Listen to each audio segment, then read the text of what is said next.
शुरुआत करते हैं। हमारे टॉपिक का नाम है इकोनॉमिक रिफॉर्म। Economic reform 1991। यानी देखिए, मैं सीधी बात कहूँ तो अगर आपने 2 चैप्टर नहीं पढ़े, चैप्टर 1, चैप्टर 2, 3 तो आपको नहीं आ सकता। तो पहले चैप्टर में हमने पढ़ा कि अंग्रेज कैसा देश इंडिया को देके गए। दूसरा पढ़ा कि इंडिया ने अपना कैसा डेवलपमेंट किया 50 से 90s तक। क्लियर है?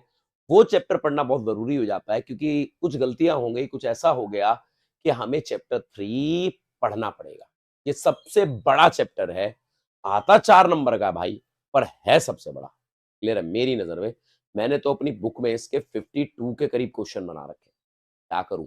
एनसीईआरटी की एक-एक चीज़, पर मैं वो चीज़ें लाया हूँ जो पेपर में पूछी जाती है या पेपर में आती है। तो सबसे पहले इकोनॉमिक रिफॉर्म का मतलब क्या होता है आपके सामने? इकोनॉमिक रिफॉर्म का मतलब है चेंज।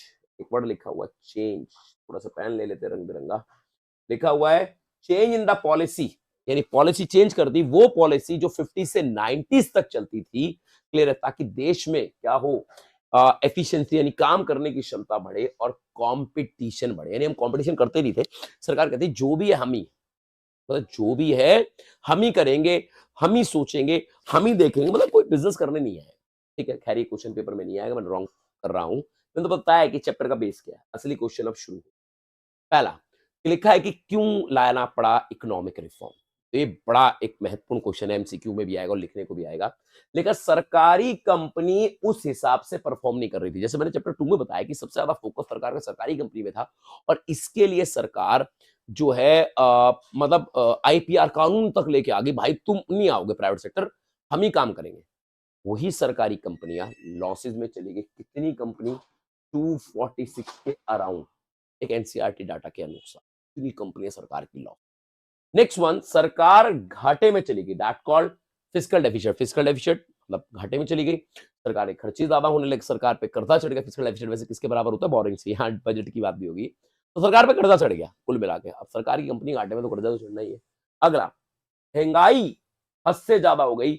लोग बताते हैं कई चीजें 16% तक, 8% तक, 8 से 16% तक इन्फ्लेशन, हाइपर इन्फ्लेशन कहा जाता है। सही होगी यार। महंगाई कंट्रोलेबल नहीं होती, यानी सरकार की पॉलिसी में कोई गलती है। ये रीजन है। Balance of payment crisis, reserves down हो गए। बैलेंस ऑफ पेमेंट क्राइसिस कब आता है? जब एक्सपोर्ट ना हो रहा और इंपोर्ट हो रहा हो। इतने तगड़े रूल्स कि भाई कोई इंपोर्ट ही नहीं करेगा, तब भी लोग इंपोर्ट कर रहे हैं। इंडिया को एक्सपोर्ट ही नहीं कर पा रहा है।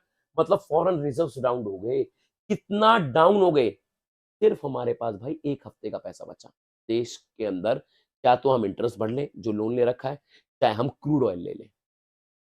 1 वीक का पैसा बचा। अगला, इंपोर्ट की कॉस्ट बढ़ गई गल्फ वॉर होने से। सर ये गल्फ वॉर क्या होती है? देखिए, जो आर्ट्स वाले बच्चे हैं उन्हें तो पता है। जो कॉमर्स वाले अगर उन्होंने सुन रखा है, अब तो साइंस वालों को भी बायो की जगह को मिलती है। गल्फ वॉर, गल्फ कंट्रियाज वो कंट्रियां होती हैं जहां पर तेल मिलता है। ईरान, इराक, ये सब। क्लियर है? तो गल्फ वॉर्स हो गई, यानी आपस में ये जो गल्फ कंट्री आपस में लड़ने लग गई। सद्दाम हुसैन, उनमें रोल था कि वो दूसरे देशों पे हमला करने लग गए इराक से निकल के और वो चले गए कुवैत वगैरह की तरफ। एयरलिफ्ट फिल्म में भी ये दिखाया गया है। क्लियर? फिल्म में दिखाया गया कि हमला होता तो हम तो वहां से वापस आए थे। बस एक बात, तो गल्फ वॉर होने पर तो जो पेट्रोल है वो एक्सपेंसिव हो गया, वो कैश में मिलने लग गया। और जब भी किसी देश में लड़ाई होती है तो दूसरे देश को सामान कम ही बेचता है। सच बात तो यही है। तो इंडिया तो निर्भर ही था सबसे ज़्यादा पेट्रोल के सोर्स पे। क्लियर है? तो हम उससे लेते थे, या तो उन्होंने बोला कैश, या उन्होंने बोला भाई ज़्यादा महँगे में मिलेगा। और हमारे देश के लोग वहाँ काम करते थे, जैसे आज भी करते हैं गल्फ कंट्रियों में काम। जो वहाँ से क्या बेचते पैसा, काम करके। तो आपकी फैमिली में, रिश्तेदार में लोग वहाँ जाते क्या करने गए? पैसा कमाने गए, परमानेंट थोड़ी बसने गए। वहाँ से पैसा भेजने को बोलते रेमिटेंस, तो रेमिटेंस कम हो गया। वो इंडिया का एक फॉरेन एक्सचेंज रिज़र्व का मतलब हिस्सा था, मतलब वहाँ से पैसा आता था, तो वो आना कम हो गया। अगला रीज़न्स क्या है? प्रेशर दिया वर्ल्ड बैंक ने। मतलब प्रेशर क्या दिया, हम ही गए मदद मांगने, भाई साहब मदद कर दो यार, हम तो डूब रहे हैं। तो वर्ल्ड बैंक, क्लियर है? वर्ल्ड बैंक का नाम पहले क्या था? पेपर में एमसीक्यू में आ जाता है, क्या नाम? आईबीआरडी। क्लियर है? ये फुल याद रखना, वर्ल्ड बैंक का पहला नाम। ठीक है? तो आईएमएफ से हमने मदद मांगी, इंटरनेशनल मॉनेटरी फंड से। तो उन्होंने हमें बोला भाई अपने देश में एलपीजी लाओ, तभी हम तुम्हारी मदद करेंगे। तो हम लेके आए लिबराइजेशन, ग्लोबलाइजेशन। तो इस वजह से हम लेके आए। और कितने पैसे की मदद की? तो 7 बिलियन के अराउंड उन्होंने हमें उधार दिया। 7 बिलियन के अराउंड। ये एमसीक्यू में आएगा। तो ये क्वेश्चन क्या था? ये क्वेश्चन एमसीक्यू में नहीं है, मतलब ये पॉइंट्स आ सकता है, जितनी मैंने बातें कही उसमें से पूछा जा सकता है। और खैर इसमें भी अब एमसीक्यू बन सकता है, कोई बड़ी बात नहीं है, एजर्शन बन सकता है। पर ये रीजंस क्या थे इकोनॉमिक रिफॉर्म?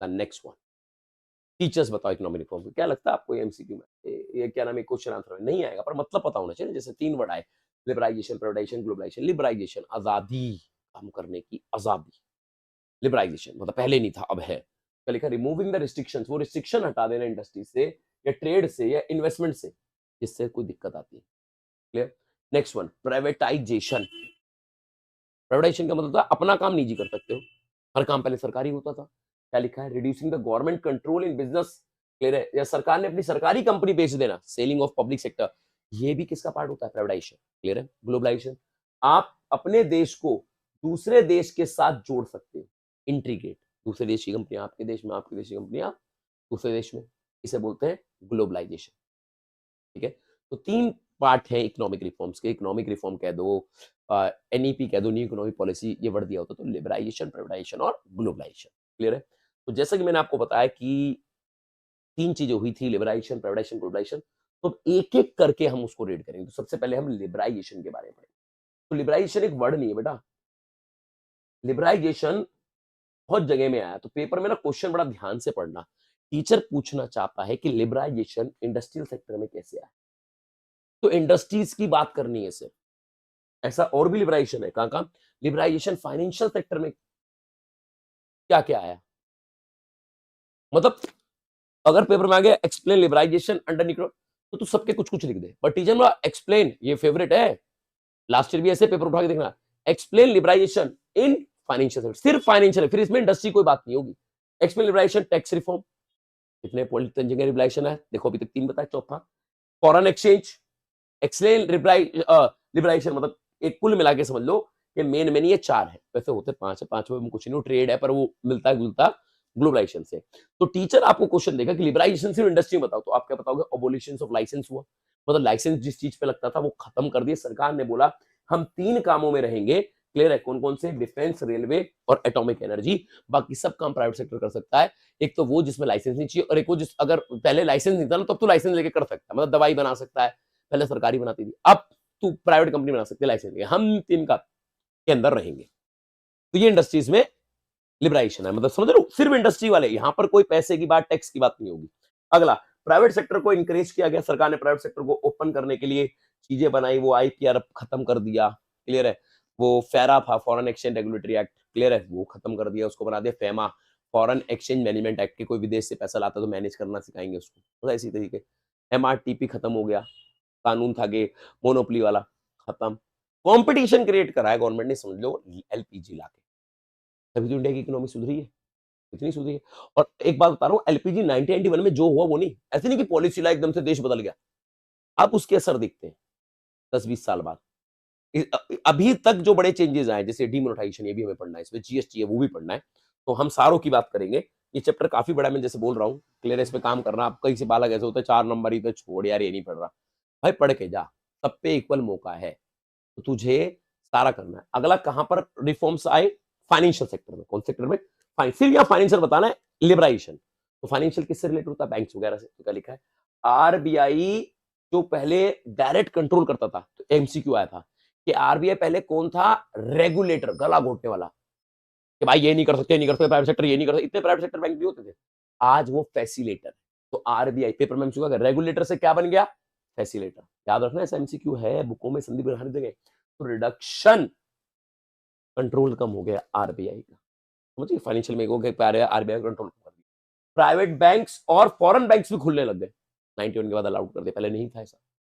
क्लियर अगला फॉरेन इन्वेस्टमेंट इंक्रीज कर दी बैंकों के अंदर 74% पहले 1 रुपया नहीं ला सकते अब 74% तक फॉरेन का अगर फॉरेन का कोई बंदा बैंक खोलना चाहता है या फॉरेन की कोई कंपनी बैंक खोलना चाहती है तो 74% वो अपना पैसा लगाती है 26 किलो किसी को पार्टनर बना सकते फर्क तो आया है सिर्फ टीचर ने आपसे किसके सेक्टर के बीच में पूछा है फाइनेंशियल तो आप फाइनेंशियल ही बोल पाओगे उसमें पिछले वाले इंडस्ट्री वाला नहीं बताओगे सब आ गया तो फिर तो कुछ भी लिख देंगे क्लियर है अगला सिर्फ टैक्स में बताओ टैक्स में क्या आया लिबराइजेशन प्रोडक्शन इनकम टैक्स कम हो गया कॉर्पोरेशन टैक्स क्या होता है बिजनेस के प्रॉफिट पे लगने वाला टैक्स वो भी कम कर दिया ताकि लोग टैक्स एविएशन टैक्स की चोरी ना करे मैंने टैक्स कम कर दिए तो भाई बदलाव कोई तो बोलते रिफॉर्म्स अगला सरकार वैट की जगह क्या लेके आ गई जीएसटी इसकी तारीख याद रखना 1 जुलाई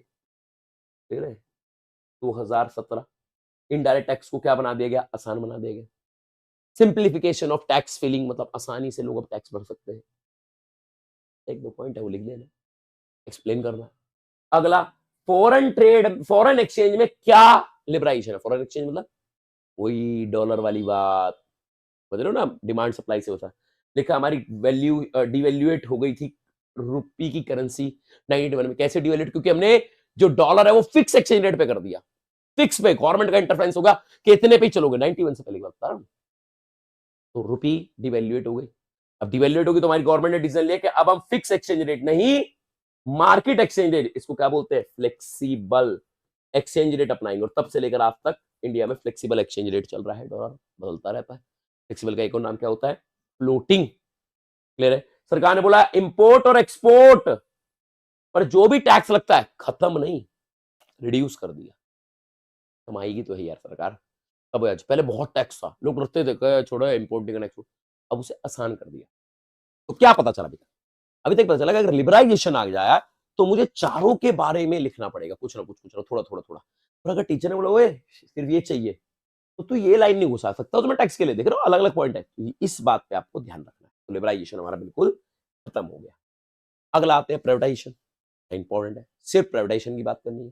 प्राइवेटाइजेशन 3 तरीके से किया सरकार ने। पहला तो क्या, सरकारी कंपनी बेचना, बेचने को कहते हैं डिसइन्वेस्टमेंट।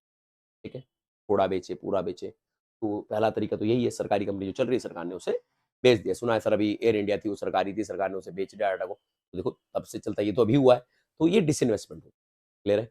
अगला इसी में एक वर्ड आता है, मैं लिखना भूल गया, डी रिजर्वेशन। सरकार ने डी रिजर्वेशन का कॉन्सेप्ट बनाया। रिजर्वेशन क्या होता है, ये हम ही करेंगे, जैसे बताया था ना आईपीआर। इसलिए बोलो चैप्टर 2 बड़ा इंपॉर्टेंट है कि ए के अंदर 17 काम रहेंगे, बी के अंदर, ये मतलब वो वाली जिद थी। और अब क्या है, अब क्या है, सर बोला हम 3 ही काम में भाई, बाकी लाइसेंस लेके कर सकते हो, जो लाइसेंस नहीं है परचून की दुकान, इन पे तो कोई लाइसेंस ही नहीं है यार, वैसे तो दुकानें होती है इंडस्ट्री वगैरह, तो हम तो 3 में रहेंगे, बाकी जो इंडस्ट्री में लाइसेंस दे देंगे। मतलब डी रिजर्वेशन की पॉलिसी अपनाई गई। अगला, सरकार ने नवरत्न अपनाए, 1993 में अपनाया था। और 91 की बात कर रहे हो, 91 के बाद जो भी चेंजेस आए, तो ये तो सर महारत्ना लिखा, मिनी रत्ना, इनके बारे में बताता हूँ। बात कर, नवरत्ना पॉलिसी क्या होती है, सरकार ने अपनी 9 कंपनियों को चुना कि इनको खुद के मैनेजर डिसीजन लेने दिए जाएंगे, सरकार के पीछे नहीं भागेंगे। सरकार कुर्सी चाहिए, अरे भाई नो, तुम खुद डिसीजन लो। ऐसे थोड़ी सारी सरकारी कंपनियां लॉस में चली गई, बताते हैं 110 112 के करीब सरकारी कंपनियां प्रॉफिट दे रही थी, अगर उन पर थोड़ा सा काम किया जाए तो वो और प्रॉफिट देने लग जाएंगी। और मोस्ट ऑफ देखा गया वो लॉस में थी, तो इसलिए लाना पड़ गया, क्योंकि सरकारी कंपनियां लॉस में, मतलब सरकार लॉस में यार, किसी के बिजनेस लॉस में तो आज व्यक्ति लॉस में होता है, ऐसे देश भी लॉस में चला गया। तो नवरत्ना पॉलिसी सरकार ने अपना कि 9 कंपनियां हम चुनेंगे और इनको खुद के डिसीजन लेने देंगे, क्योंकि इनको ज्यादा आजादी दे देना जैसे प्राइवेट सेक्टर, तो शायद ये परफॉर्म कर जाए, और अगर ये परफॉर्म कर गई तो कॉन्सेप्ट चल जाएगा। नवरत्ना पॉलिसी गवर्नमेंट ने अपनाई। क्लियर, उसका प्रॉफिट राइज हो। वो कौन सी 9 कंपनी थी, एमसीक्यू में भी आ जाता है 9 company. IOCL, Indian oil corporation limited, full form याद रखना, लास्ट दिन मैं फुल फॉर्म भेजूंगा पीडीएफ, सारी फुल फॉर्म, सारे इंपॉर्टेंट डेट वगैरह भेजूंगा, लगा दूंगा, चल भी रही है कई रीलों में, कई लोगों ने डाल रखे, तो कॉमन है। GAIL gas authority India limited, ONGC oil natural gas corporation, BPCL Bharat petroleum corporation limited, HPCL Hindustan petroleum corporation limited, ऐसे टिप्स याद रखना है। SAIL steel authority India limited, भेल Bharat heavy electrical limited, NTPC लिखा हुआ है इसके अंदर नेशनल थर्मल पावर कॉर्पोरेशन। अब इसमें से कुछ कंपनियां तो आज महारत्ना बन गई। अरे सर ये क्या है, वैसे तो यूपीएससी में सीखना है, महारत्ना बड़ा कॉन्सेप्ट होता है, वहां भी इको आती है, क्या बात कर, अरे इको तुम्हारा कभी पीछा नहीं छोड़नी जब से मिली है।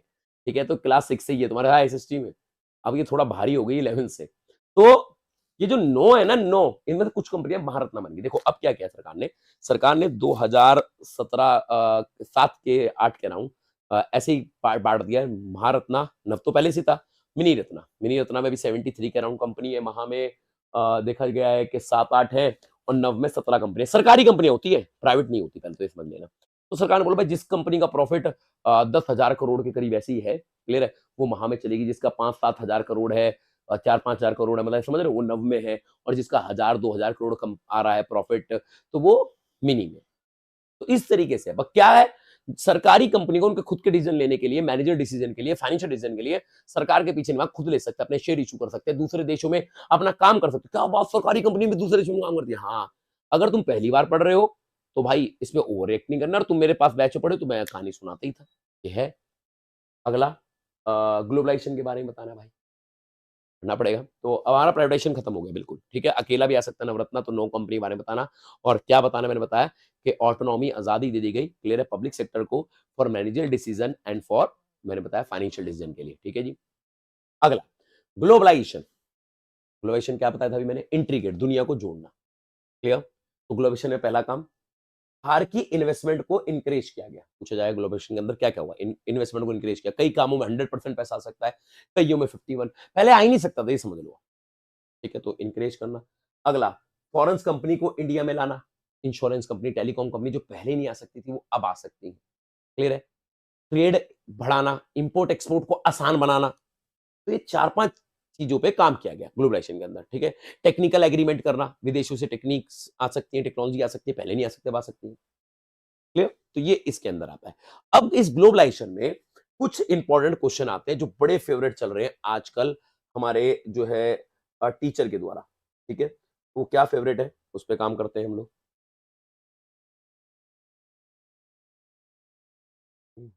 छोड़ो को क्या हो गया?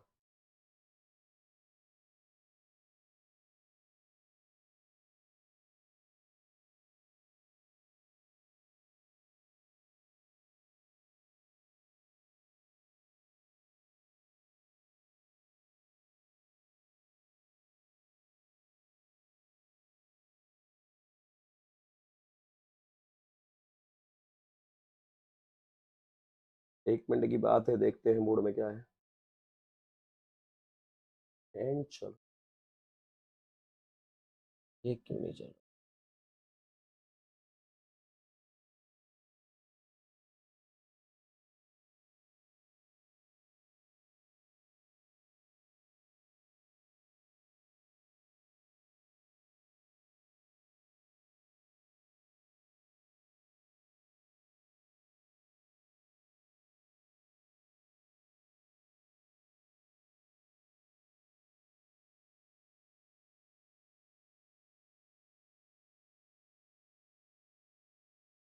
'लाइव' में यार वो जो बोर्ड चल रहा है ना अपना भाई, वो तो यार मतलब उसपे सिर्फ पेन चल रहा है, अगली स्लाइड ही नहीं खुल रही, हैंग हो गया। नहीं चल गया बोलेगा, चल ठीक। हाँ, स्टोरी वाल को चल गया। अब मैं आता हूँ आप पे अगली बात कि ग्लोबलाइजेशन के अंदर और क्या हुआ, थोड़ा-सा ये हो जाता है कभी-कभी, सिस्टम हैंग इसका। तो मैं इसी के बारे में बात कर रहा था आपसे, ये रहा वो क्वेश्चन। तो इस पे काम करना है हमें, ग्लोबलाइजेशन के अंदर ये क्वेश्चन आता है, what do you understand by outsourcing? ये ग्लोबलाइजेशन का ही पार्ट है। आउटसोर्सिंग का मतलब होता है जो कंपनी, मान लो अमेरिका की कोई कंपनी है, वो वहीं बनाती है, वहीं बेचती है, अकाउंटिंग भी वहीं कराती है, कस्टमर केयर अपने कंपनियों के अपने लोगों को वहीं, मतलब उसको मतलब नहीं है दूसरे देश से, वहीं कोई लीगल केस हो गया तो उसी के देश के लोग के अंदर जो भी वो होगी, मतलब लॉ की फर्में होगी, वो केस लड़ेगी। मतलब समझ लो तुम, मतलब सारा काम समझ लो। रोहित सर की कोई इंडिया में कंपनी है, अगर कोई रोहित सर पे कोई लीगल केस होता है, मतलब मान लो किसी भी चीज का, तो इंडिया के लॉयर ही लड़ रहे हैं, ठीक है? मेरे को कोई कस्टमर केयर बनाया, मैंने अपने यहीं बनाया, अपने लोगों को, मतलब मेरा कोई दूसरे देश से काम कराने कोई मूड नहीं है और कुछ भी नहीं है, क्लियर? पर जब से ग्लोबलाइजेशन आया है भाई, दूसरे देश की कंपनियां इंडिया में अपना काम करा रही है। कैसा काम? जैसे फॉर एग्जांपल कॉल सेंटर बना लिया उन्होंने, मतलब उनके देश की कंपनी के अंदर, उनके देश के अंदर मान लो अमेरिका की कोई कंपनी है, उसने वहां पर किसी को क्रेडिट कार्ड बेचा, वो क्रेडिट कार्ड खो गया, तो जब वहां से वो कॉल करता है ना, तो कॉल इंडिया पे आके लगती है। कस्टमर केयर अपनी अकाउंटिंग दे दी, कोई लॉ का केस है, मान लो कोई केस कर दिया उस देश के अंदर किसी ने कंपनी के ऊपर, तो इंडिया के लॉयर लड़ रहे हैं। कैसे लड़ रहे हैं? ऑनलाइन लड़ सकते हैं, हम उनकी अकाउंटिंग देख रहे हैं, अकाउंटिंग कर रहे हैं। कई कंपनियां से, क्या बात कर रहे हो सर? अरे अभी तो तुम 12वीं में हो, सीए सीएस बड़े बड़े कोर्स करोगे तभी तो दुनिया को देखोगे। छोटी एवरेज जॉब जोमेटो में काम करके थोड़ी मिल जाएगा, समझो। तो आउटसोर्सिंग क्या होता है? लिखा आउटसोर्सिंग, भाई इसका मतलब बड़ा इंपॉर्टेंट है यहां पर। Outsourcing means going to source outside the company और country by a regular service. अपने देश से बाहर निकलना है और रेगुलर सर्विस लेनी है दूसरे देश से, जबकि वो पहले वो कहां से लेते थे? अपने देश से, इंटरनली। तो अपने देश से ले रहे, दूसरे देश से ले रहे। जैसे लीगल एडवाइस, कंप्यूटर की सर्विस, आजकल इंडिया नंबर 1 चल रहा है सॉफ्टवेयर ऐप बनाने में।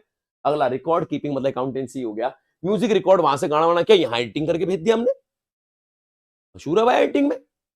भाई भाई बड़ी चीज है भाई, फिल्म एडिटिंग करके दे रहे हैं। क्लिनिकल एडवाइस, भाई कहाँ पे कोई डॉक्टर बैठ के कोई पेशेंट है क्या ऑनलाइन आज यहाँ दवाई नहीं दे सकता, लिख दिया वहां से ले लेगा, वही तो जगह मिल जाती है। क्लिनिकल एडवाइस ये सब हो रहा है, मतलब वो नागरिक रहता वहां पर है, पर उसे वहां पर डॉक्टर पसंद नहीं है, वहां से दवाई ले रहा, दूसरे देश से ले रहा है, दूसरे देश से मतलब एडवाइस दे रहा है, तो इसी को बोलता है आउटसोर्सिंग। कि अपने देश में तो आप काम ही नहीं करा रहे हो, रहते वही हो, खाते वही हो, बनाते वही हो, ये वाली बात हो गई। और ये सबसे ज्यादा इट हैज इंटेंसिफाइड, मतलब सबसे ज्यादा भी बढ़ी है जब से क्या आया है दुनिया में, आईटी सेक्टर, टेक्नोलॉजी। आजकल डाटा ट्रांसफर हो जाता है टेक्स्ट में, वॉइस में, व्हाट्सएप पे देखो यार, अगर आपको कोई रिश्तेदार रहता है दुबई में तो व्हाट्सएप पे बात नहीं हो जाती क्या, टेक्स्ट में, वॉइस में, विजुअल डाटा ट्रांसफर हो जाता है, ट्रांसमिट हो जाता है एक जगह से दूसरी जगह। ये है आउटसोर्सिंग। पेपर में बड़ा फेवरेट क्वेश्चन है, आपने जरूर देखा होगा प्री बोर्ड वगैरह ऐसी जगह। अगला, what do you think outsourcing good for India? क्या आपको लगता है आउटसोर्सिंग इंडिया के लिए अच्छा है? कौन बेवकूफ इसका आंसर नहीं लिख सकता? मैं पूछ रहा हूं बालक, कौन बेवकूफ इसका आंसर नहीं लिख सकता? क्या आउटसोर्सिंग इंडिया के लिए अच्छा है? अबे इतनी काम की कमी है भाई, अच्छा ही अच्छा, बुरा क्या है? यहीं बैठे हमें बिजनेस मिल रहा है। अबे यहां पर अगर कॉल सेंटर खोलेंगे तो यहीं की चेयर बिकेगी ना, यहीं का मिस्त्री यूज किया जाएगा ना, दूसरी देश का मिस्त्री कहां से हो जाएगा? कैसे हो सकता है? एक बात बताओ ना, कौन इसका आंसर जो है नहीं दे सकता? क्लियर है? तो इसके अंदर जो है हमें इस चीज की बात करनी है कि कौन इसका आंसर सर दे सकता है। अरे इसको तो खुद भी लिख सकते हैं, पर फिर भी बताए तो yes, in over opinion outsourcing good for India. In outsourcing a company hire regular service, मतलब आपके देश की सर्विस ली जा रही है कहां से, मतलब अगर मैं उस देश को देखूं कि वो रेगुलर सर्विस दे रहा है दूसरे देशों से, जो पहले वो कहां लेता था, विच हैज प्रीवियसली कहां से लेता था, अपने देश से। और क्या हो रहा है, अपॉर्चुनिटी जनरेट हो रही है हमारे देश में, एम्प्लॉयमेंट मिल रहा है, प्लस सबसे बड़ी बात विदेशी पैसा मिल रहा है, हमारा देश फॉरेन एक्सचेंज अर्न कर रहा है। हमारे लिए क्यों अच्छा नहीं होगा भाई? कौन कह रहा है अच्छा क्यों नहीं है? इसी के साथ एक आधा सवाल और है, ये देखो, तो जिन देशों की कंपनियां हैं उन देशों के लोग हमारे खिलाफ क्यों है? खुद सोच, जट सा एग्जांपल, इंडिया की टाटा कंपनी बनाती यही है, बेचती यही है, और वो जाए श्रीलंका के लोगों को जो है अपनी अकाउंटिंग दे, और वहां के लॉयर हमारा केस लड़ रहे हैं, बुरा लगेगा नहीं लगेगा? हमारे देश के लोगों की रोजगार जा रहा है ना, तो वो हमारे खिलाफ इसलिए क्योंकि हम उनका रोजगार खा रहे। लिखा है most multinational corporation are outsourcing service of India. आजकल विदेशी बहुत कंपनियां इंडिया से आउटसोर्स, कौन सी सर्विस मैंने बता दी आपको, क्लिनिकल, लीगल, ऐसी सर्विस ले रही है विदेशी कंपनियां, जो वहीं बनाती है वहीं बेचती है। देखा, एज अ रिजल्ट इंडिया का बीपीओ, बीपीओ क्या होता है, बिजनेस प्रोसेसिंग आउटसोर्स, जिसके आप बिजनेस उसे पता ही है, क्लियर है, अपॉर्चुनिटी मिल रही है, घर बैठे काम मिल रहा भाई, हमें बिजनेस अपॉर्चुनिटी मिल रही है भाई। उनके देश में देखो क्या लिखा है, अनएम्प्लॉयमेंट राइज हो रहा है। जब उनके देश में बेरोजगारी बढ़ेगी तो वो हमारे खिलाफ होगी। ये एक क्वेश्चन हो, ये ग्लोबलाइजेशन से अटैच है, आएगा तो ऐसे ही, आप नहीं ग्लोबलाइजेशन लिखो, ग्लोबलाइजेशन का एक पार्ट है, पेपर में आएगा, आपको लिखना पड़ेगा, ठीक है। अगला इसी के साथ जुड़ा हुआ क्वेश्चन है, ये 3 क्वेश्चन है आउटसोर्सिंग के। या तो आउटसोर्सिंग क्या है, खैर वो पूछा जाएगा, मुझे बताना था। आउटसोर्सिंग इंडिया के लिए अच्छा और लोग हमारे खिलाफ क्यों, क्यों है ऐसा एडवांटेज? एलपीजी हम ही लाए क्या? चैप्टर पढ़ा है ना 8, इंडिया चाइना पाकिस्तान, हमसे पहले तो कौन कौन लाया, चाइना भी लाया, पाकिस्तान भी लाया। तो इंडिया के पास ऐसा क्या है कि बाहर की कंपनी हमसे आउटसोर्स कर रही है, हमसे काम करा रही है? जेन्युइन क्वेश्चन है। तो हमारे पास क्या लिखा है कि India has following some advantage. क्या क्या, हम फेवरेट क्यों है? एक तो सर्विस हम चीपर रेट पे देते हैं, मतलब जो भी काम हम सस्ते में कर देते हैं, वेज रेट बड़ा सस्ता है हमारा दूसरे के मुकाबले, अच्छी खासी इंग्लिश आती है। अब पाकिस्तान की तरह थोड़ी है कि उनके कप्तान से पूछ रहे हैं या तो विन है या लन है, क्लियर है? तो हमारे यहाँ ठीक इंग्लिश बोल लेते हैं, रटाना रटना आता है हमें, क्लियर है? मैं बोल दूं ना बेटा यही क्वेश्चन पेपर में आएगा, बच्चा जान लगा देगा, चाहे इंग्लिश का ईजेमार भी नीचे चल सकता। तो हमें ऐसा काम है, लिखा ना the sufficient ability of English speaking, हम सही में इंग्लिश बोल लेते हैं। स्किल मैन पावर, मतलब काम करना आता हमें, क्लियर, रीजनेबल स्किल पे हम काम करते हैं, जो काम चाहिए उन्हें करके दे देते हैं एक्यूरेसी से, और चीट खपोट नहीं है। चाइना में कर देना कॉपी कर लेगा उनका डाटा, वहीं से बैठा बैठा कॉपी कर देगा भाई, डाटा उनका पागल कर देगा, अमेरिका को खत्म ही कर देगा वो। तो अमेरिका, मतलब अमेरिका ही दुनिया को सबसे ज्यादा काम देता है, हमारे पास वही कंपनी आती है। तो एक सोचने की बात है कि उनको बिल्कुल जो है ऐसा धार से कर देगा कि नहीं है। तो इंडिया ना इसमें छीट कपोटी में नहीं है, सोचता है यार गलत काम नहीं करना चाहिए, क्लियर। तो अरे भाई मैंने कईयों का मैं क्यों खोल लिया मैंने, सर हिंदी के एग्जाम के बाद आता हूँ ऑफलाइन क्लास में, कोई दिक्कत नहीं भाई। Sir increase the volume, volume तो बढ़ी हुई है यार, थोड़ा आप स्पीकर बढ़ाओ, क्लियर है? आवाज कम कैसे हो सकती है? अभी भी आवाज कम है क्या? कोई कमेंट में बताओ, फिर देखते हैं। रोहित भैया है क्या? हाँ भाई, इनकम एंड एम्प्लॉयमेंट करा देंगे। अभी यार बहुत देर है, क्यों परेशान हो रहे हो? हमारे पास सब कुछ है। सिस्टम जो है एकदम हाई कर रखा है हमने इस समय। आवाज आ रही है क्या? अरे बता दो, हेलो हेलो हेलो।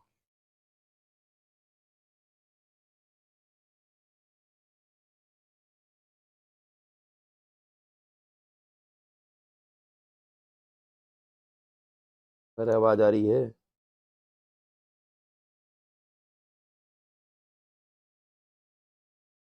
ओके आवाज है, ठीक है भाई, ओके तो ठीक है, फिर ओके पढ़ते हैं।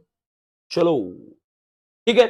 और मोड ऑफ टेलीकम्युनिकेशन इंडिया में पहले से आईटी सेक्टर डेवलप है। पाकिस्तान वगैरह जाएंगे तो वहाँ डेवलप करना पड़ेगा, श्रीलंका वगैरह जाएंगे डेवलप करना पड़ेगा, उन्हें काम सिखाना पड़ेगा।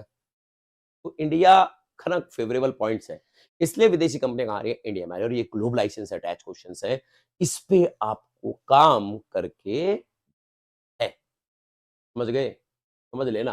तुम नंबर लाए, रीले बनाऊंगा, आऊंगा स्कूल के बाहर, याद रखना, कसम खा रखी है 2025 में स्टार बनना है लाइव में मेरे को। बातें कर लेता हूँ।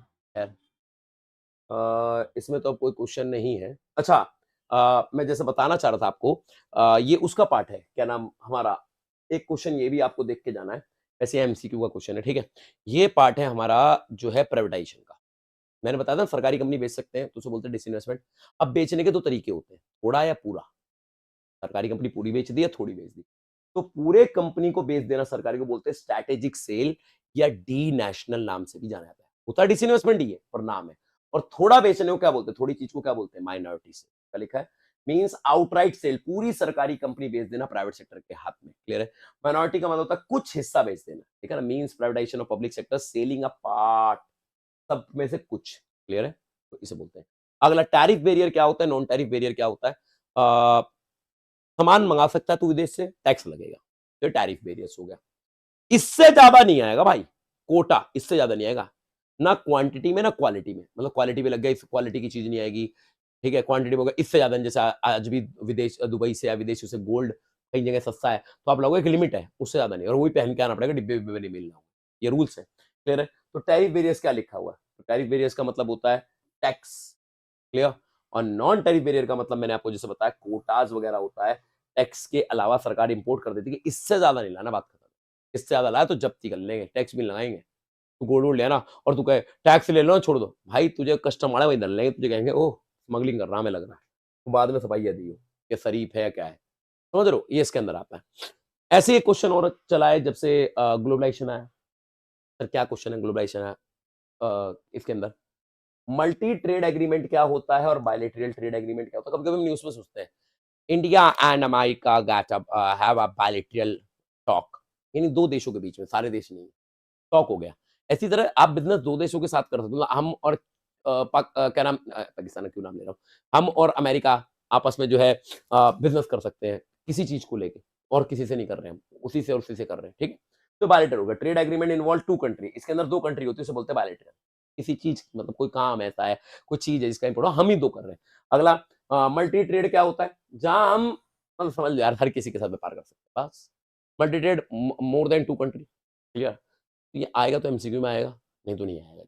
मल्टी ट्रेड कितनों के साथ, दो से ज्यादा, और वाइटर मतलब दो। क्लियर? तो ये हमारे पास है। अब थोड़ा सा और चलते हैं, हमारा कुछ क्वेश्चंस आ जाए, फिर आते हैं इस पे।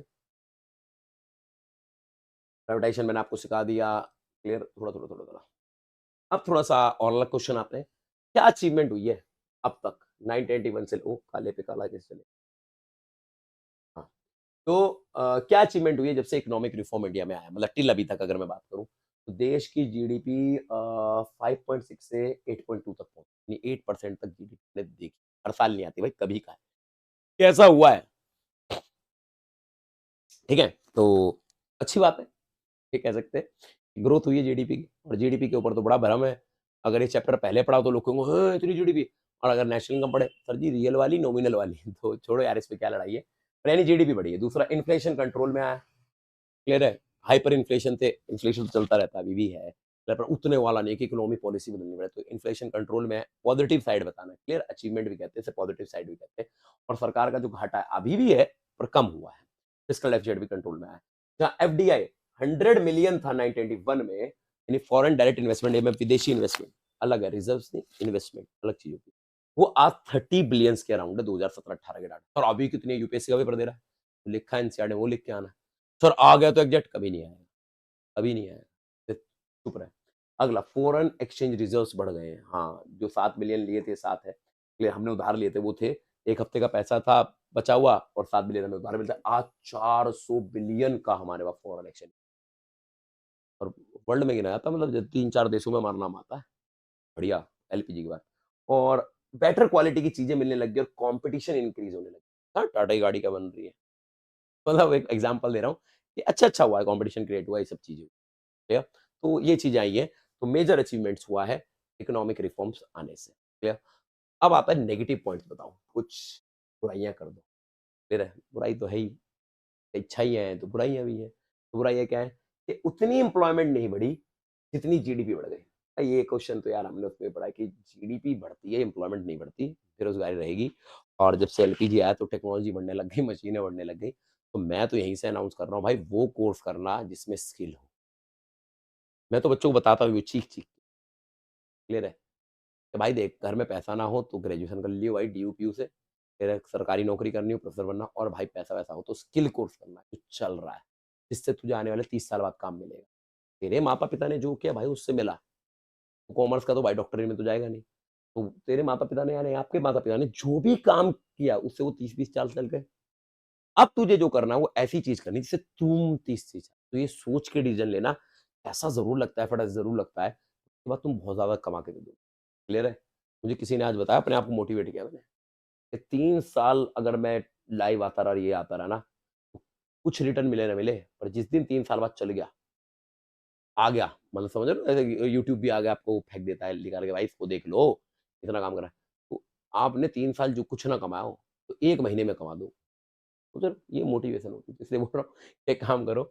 अगला, एग्रीकल्चर पे ध्यान नहीं देना बंद कर दिया जब से एलपीजी आया है, सब्सिडी देना सरकार ने बंद कर दिया है। पहले बहुत सब्सिडी देती थी, एमएसपी देती थी कि तेरी फसल ना भी कम खरीद लेंगे, आज भी देती है पर कुछ ही फसलों पे, अब ज़्यादा पे नहीं देती, 17 पे देती है शायद।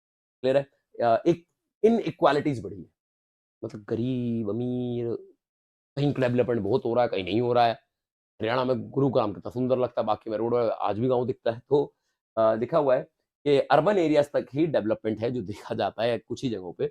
अगला, डिपेंडेंसी बढ़ गई है इम्पोर्ट की, भाई विदेशी सामान चाहिए, अपना डोमेस्टिक इंडस्ट्रीज़ बंद होती जा रही है।